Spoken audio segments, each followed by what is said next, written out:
Saludos oyentes temerarios, bienvenidos a No le des palomitas a los cuervos. Hoy les presentaré una obra de ficción sonora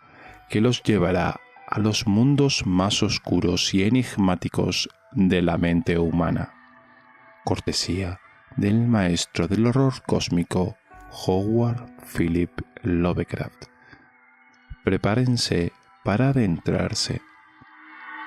en la extraña casa elevada entre la niebla.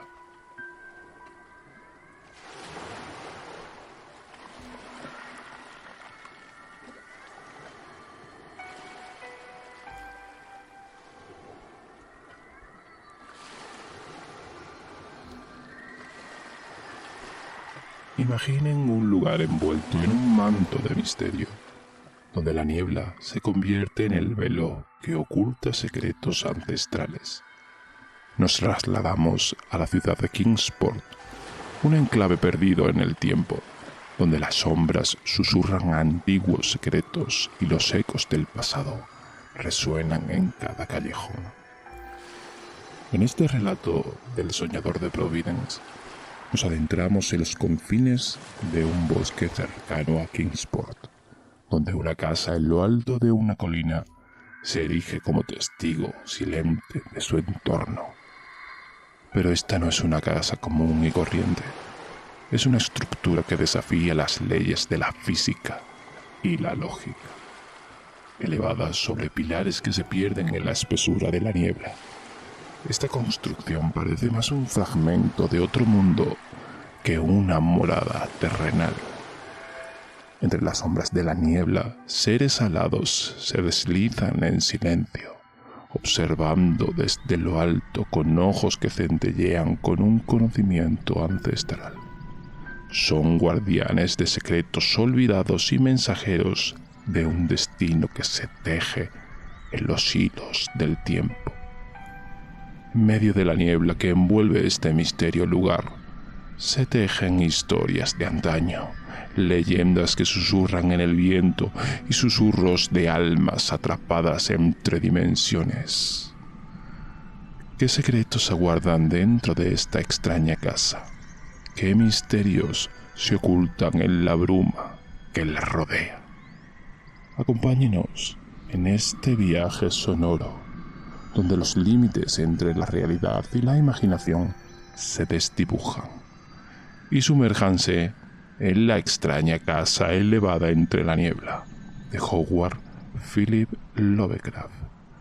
Un relato que desafiará sus sentidos, les invitará a explorar los rincones más oscuros de la mente humana. Bienvenidos una vez más a No le des palomitas a los cuervos.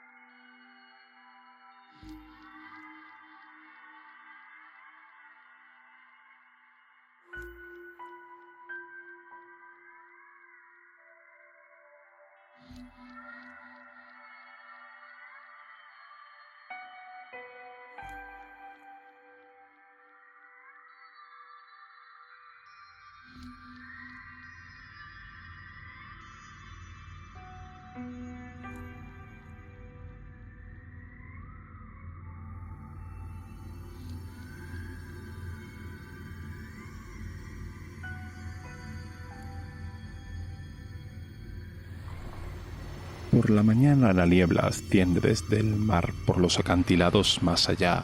de Kingsport.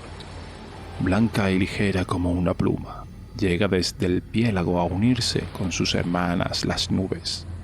henchidas de sueños de fríos y húmedos pastos y cavernas de leviatanes. Y más tarde, en apacibles lluvias estivales que caen sobre los empinados tejados de los poetas, las nubes esparcen parte de esos sueños, que los hombres no vivirán sin el rumor de los viejos y extraños secretos y de las maravillas que los planetas encuentran uno tras otros solo por la noche. Cuando los relatos vuelan copiosamente hacia las grutas de los tritones, y las caracolas de las ciudades algosas tocan aires extravagantes aprendidos de los mayores. Entonces,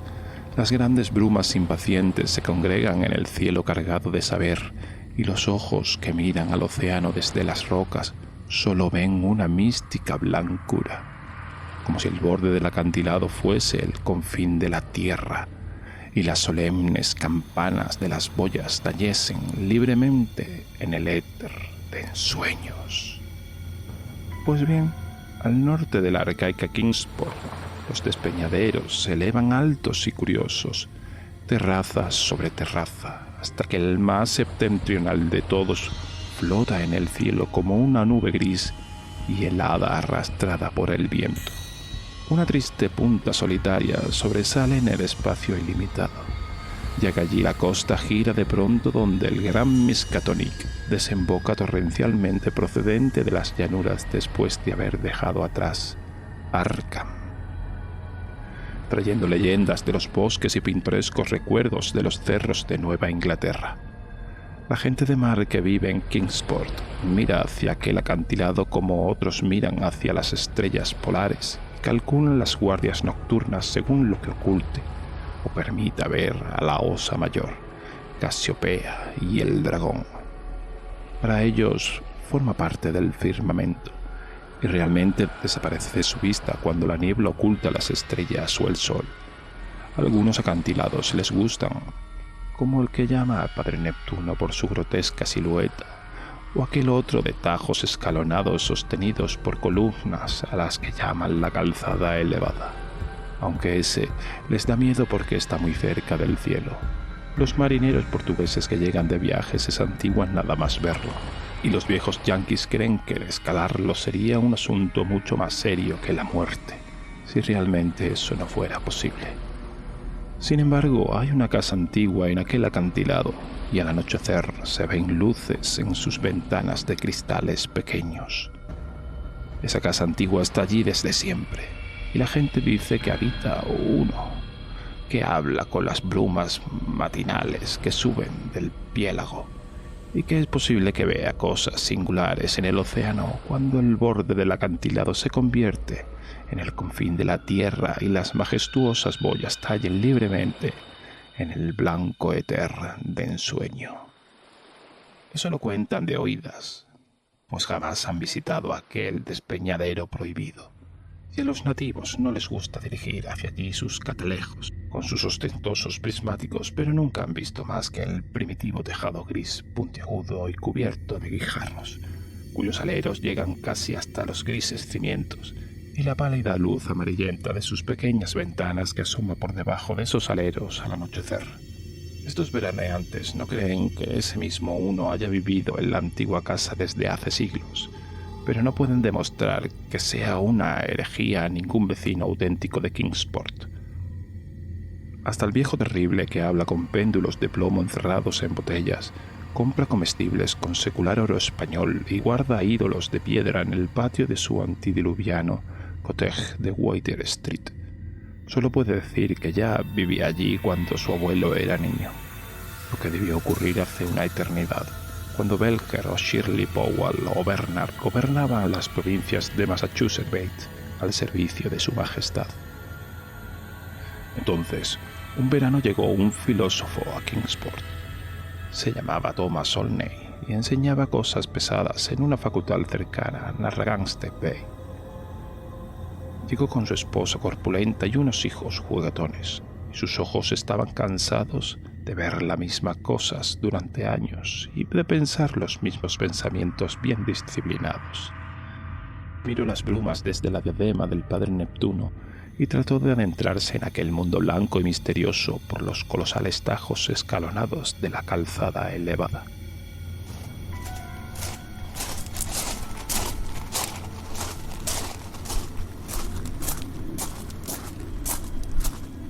Mañana tras mañana se tumbaba en los acantilados a echar un vistazo desde el borde del mundo al enigmático éter que se extendía más allá,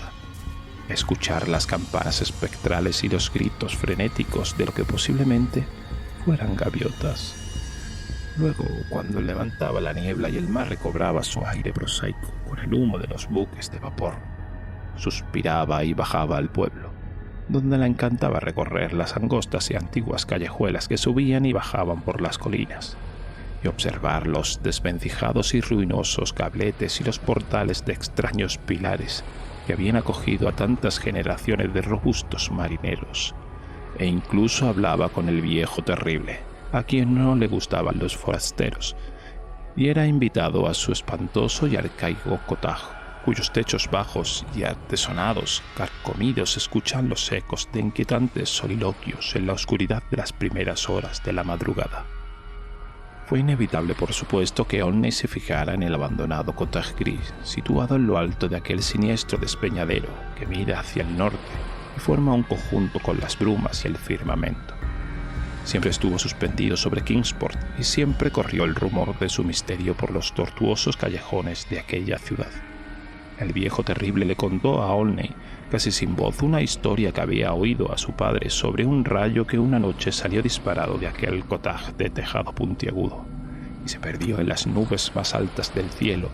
y la abuelita Orne, cuya diminuta casa de Ship Street tiene su tejado a la holandesa todo cubierto de musgo y de hiedra, le dijo con voz ronca algo de que su abuela había oído contar acerca de unas figuras que salían de las brumas orientales y volaban en línea recta hacia la única puerta estrecha de aquel inalcanzable lugar, ya que está situada al borde mismo del despeñadero que desciende hasta el océano, y solo se vislumbra desde los barcos que pasan por debajo.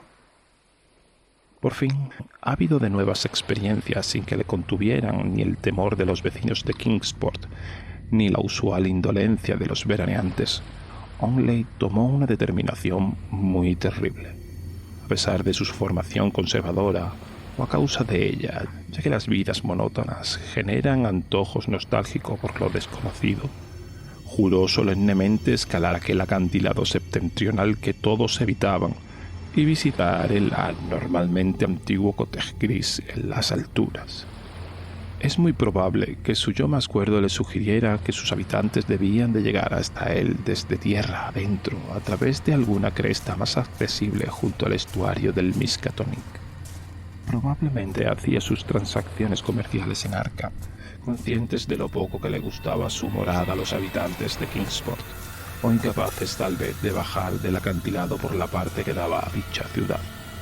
Olney recorrió los acantilados más accesibles hasta donde el gran despeñadero se elevaba con insolencia para confraternizar con las criaturas celestes. Comprobó sin lugar a dudas que ningún ser humano podía subir ni bajar por aquella pendiente meridional que sobresalía amenazadoramente. Al este y al norte se elevaba verticalmente desde el agua hasta una altura de miles de pies, de modo que solo quedaba la ladera occidental, tierra adentro en dirección a Arkham. Se dirigió hacia el oeste por agradables caminos secundarios, dejó atrás Hopper Pond y el viejo polvorín de ladrillo hasta llegar a donde los pastos ascienden a la cresta que se asoma sobre el Miskatonic y ofrecen una preciosa perspectiva de los blancos campanarios gregorianos de Arkham que se alzan leguas más allá al otro lado del río y de los prados. Allí encontró un camino sombreado en dirección a Arkham, pero ningún sendero hacia el mar como quería. Espesos bosques y praderas se golpeaban en la ribera alta de la desembocadura del río, sin que se apreciara signo alguno de presencia humana, ni siquiera una tapia de piedra ni una vaca extraviada, solo hierba alta, árboles gigantescos y marañas de zarzas que seguramente habían visto los primeros indios. A medida que subía lentamente por el este, cada vez a mayor altura por encima del estuario que quedaba a su izquierda y más cerca del mar, comprobó que el camino crecía en dificultad, hasta que se preguntó cómo se las arreglaban los moradores de aquel desagradable lugar para llegar al mundo exterior, y si bajaban a menudo al mercado de Arkham. Luego disminuyeron los árboles y muy por debajo de él, a su derecha, vio los lejanos cerros y los antiguos tejados y campanarios de Kingsport. Incluso Central Hill era una elevación enana vista desde aquella altura, y apenas podía distinguir el antiguo cementerio situado junto al hospital congregacional, bajo el cual se rumoreaba que había terribles cavernas o escondrijos ocultos. Delante de él había una extensión de hierba poco densa y matorrales achaparrotados de arándanos, y más allá la roca pelada del despeñadero y el delgado pico sobre el que se asentaba el pavoroso cottage gris.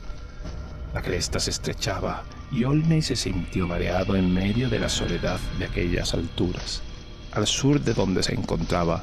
el horroroso precipicio por encima de Kingsport, al norte la caída vertical de casi 1 milla hasta la desembocadura del río.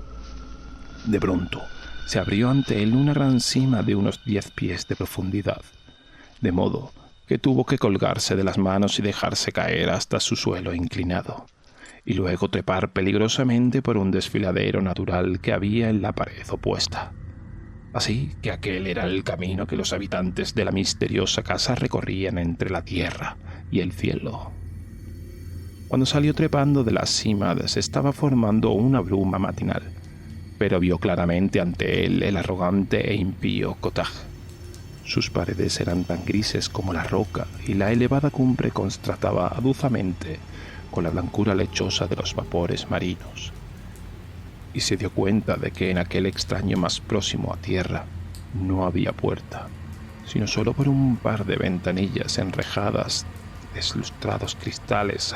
abombados según la moda del siglo XVII. A su alrededor no había más que nubes y caos, y por debajo no podía ver más que la blancura del espacio infinito. Se encontraba solo en las alturas con aquella extraña y perturbadora casa, y al rodearla sigilosamente en dirección a la fachada y ver que el muro estaba a nivel con el borde del acantilado, de modo que no se podía llegar a su única puerta salvo por el vacío éter, sintió un inconfundible terror que la altura no podía explicar del todo. Y era muy extraño que unas tablillas tan carcomidas como aquellas pudieran conservarse, y que unos ladrillos tan desmenuzados formaran todavía una chimenea estable. Cuando espesó la niebla, Olney reptó de una ventana a otra por la fachada norte, oeste y sur, tratando de abrirlas, pero comprobó que todas estaban cerradas. Se alegró un poco de que estuvieran cerradas, porque cuanto más conocía de aquella casa, menos deseaba entrar. Entonces, un ruido le hizo detenerse. Oyó el chasquido de una cerradura y el ruido de un cerrojo al descorrerse, y un prolongado chirrido, como si abrieran una pesada puerta lenta y cautelosamente. Era en la parte que daba al océano, que él no podía ver, donde la estrecha puerta se abría al vacío en el cielo brumoso a miles de pies por encima de las olas. Acto seguido sonaron unos pesados y lentos pasos en el cottage, y Olney oyó que abrían las ventanas, primero las que daban al norte, el lado opuesto a donde él se encontraba, después de las del oeste, nada más doblar la esquina. Luego abrieron las ventanas que daban al sur, debajo de los grandes y estrechos aleros del lado donde él se encontraba. Y hay que decir que se sintió más que incómodo pensando que tenía la detestable casa a su lado y al otro el vacío del aire de más arriba. Cuando le llegó el forcejeo con que abrían las ventanas más próximas, de nuevo se deslizó sigilosamente hacia el oeste, aplastándose contra el muro junto a las ventanas que ya estaban abiertas. Estaba claro que el propietario había llegado a casa, pero no había llegado por tierra, ni en globo, ni en ninguna aeronave que se pudiera imaginar. Volvieron a sonar los pasos, y Olney se dirigió cautelosamente hacia el norte, pero antes de que pudieran encontrar un refugio, una voz le llamó suavemente, y comprendió que debía enfrentarse con su anfitrión. Asomado a la ventana oeste vio un rostro con una gran barba negra, en cuya mirada fosforescente brillaba la impronta de visiones sin precedente, pero la voz era amable y pintorescamente anticuada, de modo que Olney no se estremeció cuando le tendió una mano morena para ayudarle a subirse al alféizar y saltar al interior de la estrecha habitación revestida de madera de roble negro y con mobiliario tallado estilo Tudor. El hombre vestía ropas antiguas y le envolvía una imprecisa aureola de sabiduría marinera y de ensueños acerca de increíbles galeones. Olney no recuerda mucho de los prodigios que le contó, ni siquiera quién era, pero dice que era raro y amable, y estaba henchido de magia de insondables vacíos de tiempo y de espacio. La pequeña habitación parecía verde a causa de la pálida luz acuosa que la iluminaba, y Olney vio que las ventanas lejanas que daban al este no estaban abiertas, sino cerradas al brumoso éter con gruesos cristales mate como culos de botellas viejas. El barbado anfitrión parecía joven, aunque miraba con ojos impregnados de viejos misterios, y por los maravillosos relatos de asuntos antiguos que contaba, se podía pensar que los aldeanos tenían razón al decir que se comunicaba con las brumas del mar y con las nubes del cielo desde antes de que existiese una aldea que observaba su taciturna morada desde la llanura de abajo. Y pasó lentamente el día, y Olney seguía escuchando los rumores de los viejos tiempos y de lugares lejanos, y oyó cómo los reyes de la Antártida lucharon contra escurridizas blasfemias que salían con dificultades de las grietas del fondo oceánico,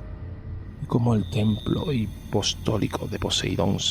cubierto de maleza, todavía era vislumbrado a medianoche por los barcos extraviados, que al verlo correspondían que estaban perdidos. El anfitrión rememoró los tiempos de los titanes, que se volvió medroso al hablar de la era oscura y rudimentaria del caos, que procedió de dioses e incluso al nacimiento de los mayores, cuando solo los otros dioses iban a danzar a la cima del Hagerkla, situado en un desierto pedregoso próximo a Ulthar, más allá del río Sky. Al llegar a este punto, llamaron a la puerta. Aquella antigua puerta de roble tachonada de clavos, más allá de la cual solo existía un abismo de nubes blancas. Olney se sobresaltó del susto, pero el hombre barbudo le indicó con la mano que permaneciesen en silencio.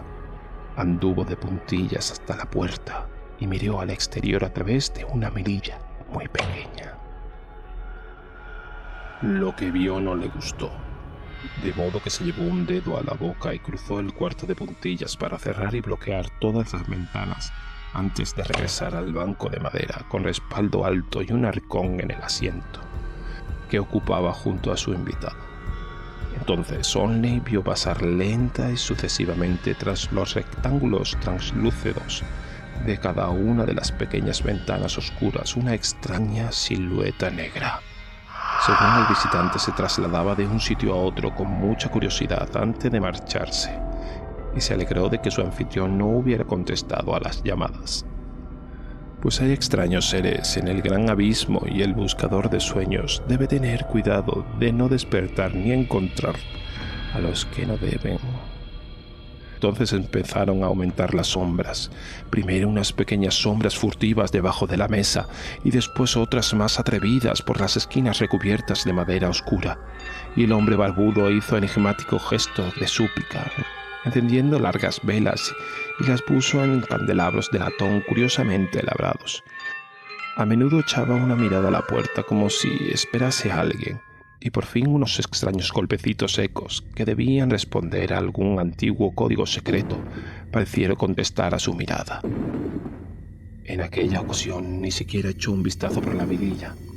sino que murió la gran tranca de roble. Escorrió el cerrojo, levantó el picaporte y abrió de par en par la pesada puerta de cara a las estrellas y la niebla.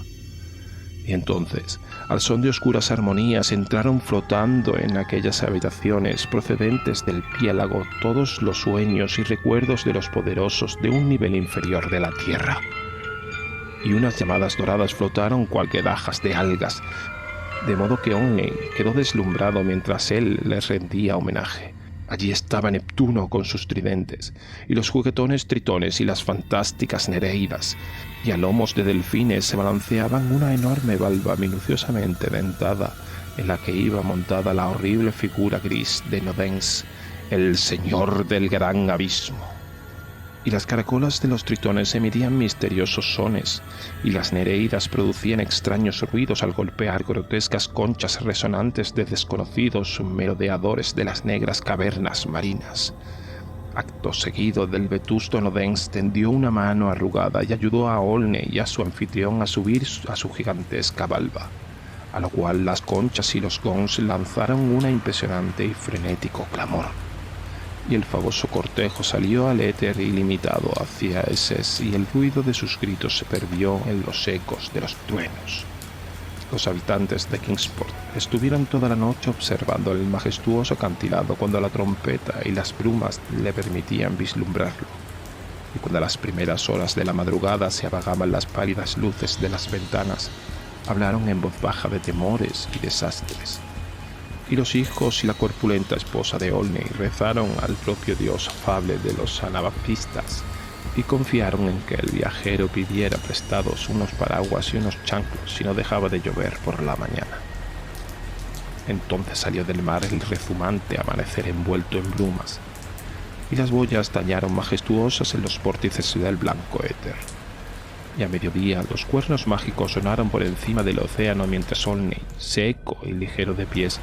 descendió de los acantilados a la antigua Kingsport con una expresión distante en los ojos. No podía recordar lo que había soñado en la casucha encaramada en el cielo del todavía anónimo ermitaño.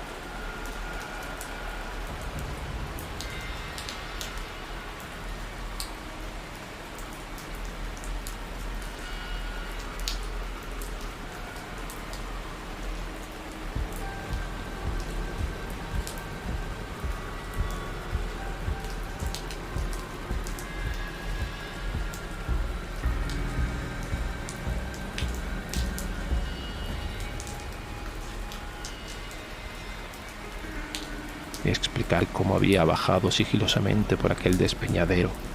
que no había podido recorrer otros pies, ni fue capaz de hablar de aquellas cuestiones con nadie salvo con el viejo terrible de la larga blanca barba,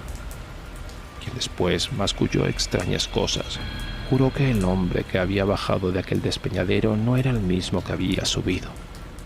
y que en alguna parte bajo aquel puntiagudo tejado gris o entre inconcebibles tramos de aquella siniestra niebla blanca subsistía todavía el espíritu extraviado del que fuera Thomas Olney. Y desde aquel momento, durante lentos e interminables años de monotonía y hastío, el filósofo ha trabajado, comido y dormido,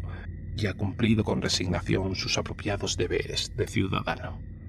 Ya no echan falta la magia de los lejanos cerros, ni suspira por secretos que aparecen como verdes arrecifes en un mar insondable. La uniformidad de sus días ya no le produce tristeza, y sus bien disciplinados pensamientos han madurado lo suficiente para su imaginación. Su buena esposa es cada vez más corpulenta y sus hijos se hacen mayores y más prosaicos y valiosos, y él no deja de sonreír con orgullo, como debe ser, cuando la ocasión lo exige. En su mirada no hay ningún destello de inquietud, y si alguna vez escucha solemne campanas o lejos cuernos mágicos es solo de noche, cuando los viejos sueños vagan libremente. Nunca ha vuelto a visitar Kingsport porque su familia no le gusta las casas viejas y extrañas, y se quejan de que aquel alcantarillado es increíblemente malo. Ahora tienen un chalet bien cuidado en las tierras altas de Bristol, donde no hay elevados riscos que descuellan y los vecinos son corteses y modernos. Pero en Kingsport corren extraños rumores, y hasta el viejo terrible admite algo que su abuelo no contó, pues ahora, cuando el viento tempestuoso del norte azota la antigua casa elevada que se funde con el firmamento, se rompe al fin aquel ominoso silencio inquietante que siempre fue la pesadilla de la rústica gente de mar de Kingsport. Los ancianos cuentan que allí se oyen cantar voces agradables y risas henchidas de un júbilo muy por encima de lo que es normal en la tierra, y dicen que al atardecer las pequeñas ventanas bajas están más iluminadas que antes. También dicen que la implacable aurora llega más a menudo a aquel lugar, y su resplandor azulado rebosa por el norte de visiones de mundos helados mientras el despeñadero y el cottage están suspendidos en el aire, negros y fantásticos, rodeados de extraños centelleos, y que las brumas del amanecer son más espesas y que los marineros no están completamente seguros de que todos los sonidos amortiguados del mar adentro procedan de las majestuosas boyas. Lo peor de todo, sin embargo, es el encogimiento de los viejos temores de los corazones de los jóvenes de Kingsport, cada vez más propensos a escuchar de noche los sonidos apenas perceptibles en la lejanía del viento del norte. Juran que ningún prejuicio ni dolor pueden habitar en aquel cottage en la cumbre, ya que en las nuevas voces palpita la alegría y con ella un tintineo de risas y música. No saben qué relatos pueden traer las brumas marinas a aquella cima encantada más septentrional, pero anhelan extraer alguna pista de los prodigios que llaman a la puerta del profundo acantilado cuando las nubes son más espesas. Los patriarcas temen que algún día busquen uno a uno aquel innecesario pico elevado y se enteren de los secretos seculares que se ocultan bajo el empinado tejado cubierto con guijarros en forma, parte de las rocas, las estrellas y los antiguos miedos de Kingsport. No dudan de que aquellos jóvenes aventureros regresarían, pero creen posible que se extinga el brillo de sus ojos y la violación en sus corazones. Y no desean que una pintoresca Kingsport con sus empinados callejones y sus arcaicos gabletes se aferre indiferentemente con el paso de los años mientras, una voz tras otra, el coro de risas se hace más potente y desaforado en aquel desconocido y terrible nido de águilas en el que las brumas y los sueños de las brumas evitan detenerse en su trayecto del mar a los cielos. No desean que las almas de sus jóvenes abandonen los agradables hogares y las tabernas de tejado a la holandesa de la vieja Kingsport, ni quieren que en aquel elevado lugar rocoso las brisas y canciones suenen más estrepitosamente, pues lo mismo que la voz recién llegada ha traído nuevas brumas de mar y nuevas luces del norte, también dicen que otras voces traerán más brumas y más luces, hasta que tal vez los viejos dioses, cuya existencia insinúan solo en susurros por temor a que les oiga el pastor congregacional, salgan del piélago y vengan de la ignota Kadá en el desierto helado, y fijen su morada en aquel despeñadero diabólicamente apropiado tan próximo a los suaves cerros y valles de los callados y sencillos pescadores.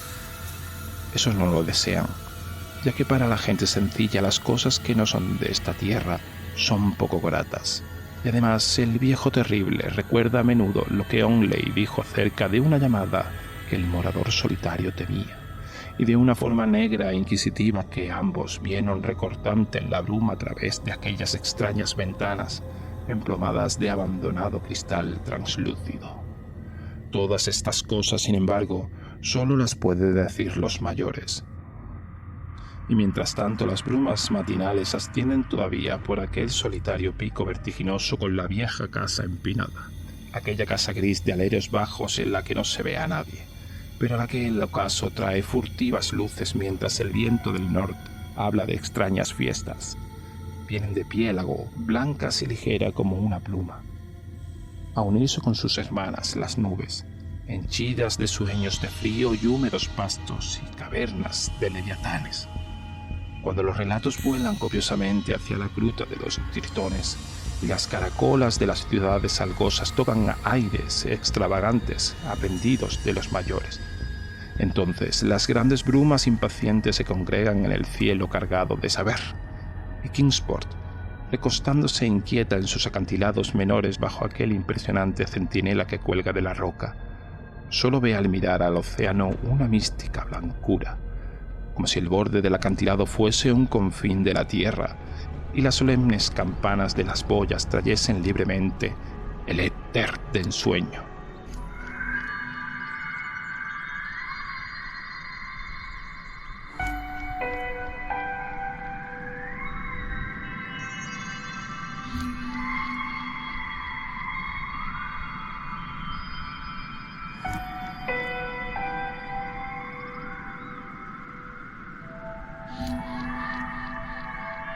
Y así concluye otro intrigante episodio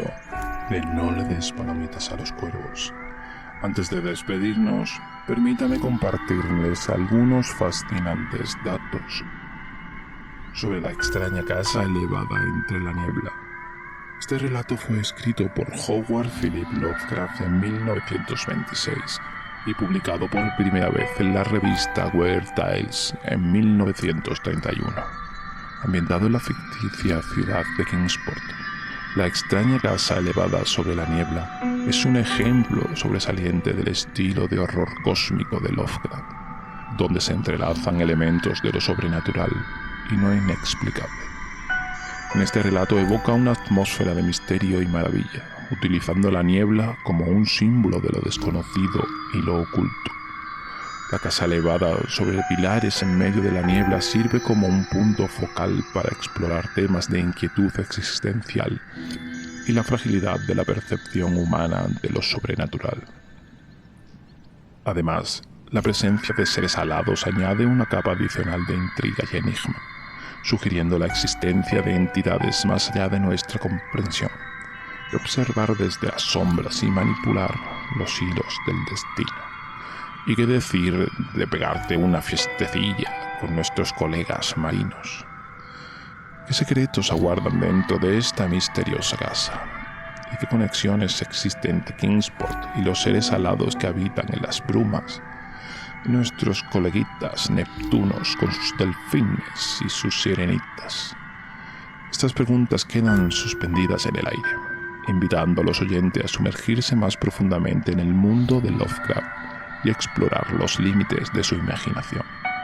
Gracias por acompañarnos en esta emocionante travesía por los demonios del horror cósmico. Nos vemos en el siguiente episodio de No le des palomitas a los cuervos.